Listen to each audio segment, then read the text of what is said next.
So,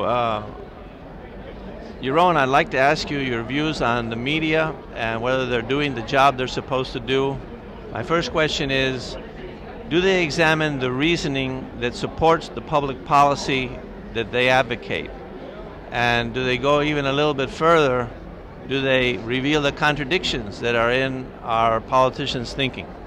No, I mean, I think generally the media does a lousy job both in analyzing the events, and this is across the board, no matter whether you're looking at the CNN, what's considered more left-leaning, or the Fox, more considered right-wing.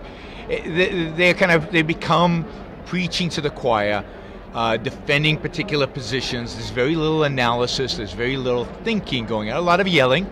They like the yelling, but very little thinking, very little looking at the the real arguments, the intellectual basis for certain ideas or for certain policy issues, and they certainly don't find the contradictions or try to find them, because hey, almost all the policies out there are filled with contradictions, both on the right and on the left, and generally you see very little journalism in the old sense of the word, of real analysis, real digging for the facts, real looking for the truth.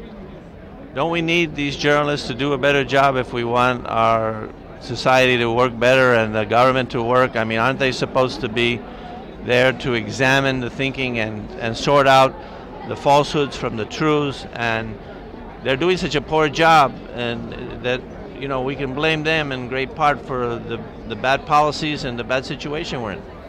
Yeah, they need to be doing a much better job. There's no question. They need to do the analysis. They need to do a more reasoned analysis of what's going on. But look, I don't blame the media. I don't think it's the media's fault. The fault here is with our intellectuals. The fault here is with our academics. The fault here is with the intellectual leadership of this country. The media is just a reflection of what they're learning in school. They're not learning in school that there's such a thing as reality and facts and that there's any point in analysis. They're learning postmodern BS, nonsense. They're learning that there is no truth, that it's all a story. They just tell whatever story you feel like. They don't appeal to people's reason and their minds, appeal to their emotions. I mean, even here at CPAC, you hear the Republicans, the conservatives all saying, what we need to do is appeal to emotion. You've lost if that's what you're talking about, right? At the end of the day, the battle for this country is a battle of ideas, a battle of philosophies, a battle of real fundamental issues. Yes, you've got to tell stories. Yes, emotions are important. But if you only appeal to stories, if you only appeal to emotions, you lose. So the media is a reflection, not a cause. It's a reflection of academia. It's a reflection of the prevalent philosophies. It's a reflection of the intellectual leadership of this country. And there's also one other thing I think that's important to note, and that is that we have more diversity in the media today than at any point in human history, right?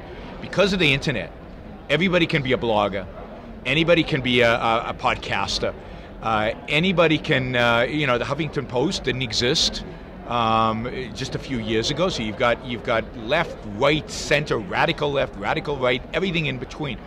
The biggest problem we have today is that the public does not have the tools to filter that out, to figure out what's true and what's not, what's analysis, what's legitimate, what's false. And I think the mainstream media, which is supposed to be our guide, has completely defaulted on their responsibility. So what we had is a huge diversity of media without any ability to figure out what makes sense or what doesn't, what we should use as the ultimate source. You remember the time when the New York Times used to be, the source, and that doesn't exist. And I'm glad it's not the New York Times anymore, because their journalism has deteriorated dramatically. So do these journalists that are laying down and doing lame interviews and lame analysis and not revealing the contradiction in the politicians' thinking, are they free to choose to reason and to think, or do they have to be slaves to these academics and intellectuals? Well, I think they're of course free, and they're free to choose. But look, we're all in a sense slaves, in quotes. You included? No, because I'm conscious of this. But we are limited by the ideas that we've accepted. People who've accepted a certain set of ideas, that shapes them. And the fact is that a lot of people, their intellectual life gets shaped while they're at school, while they're in college. And when they leave, they get caught up in career, they get caught up in life, and they don't challenge that framework. And that framework, this is why who teaches us, who our teachers are, particularly at universities and in high schools, is the most crucial thing in the world. Because they get to shape these young minds in particular ways.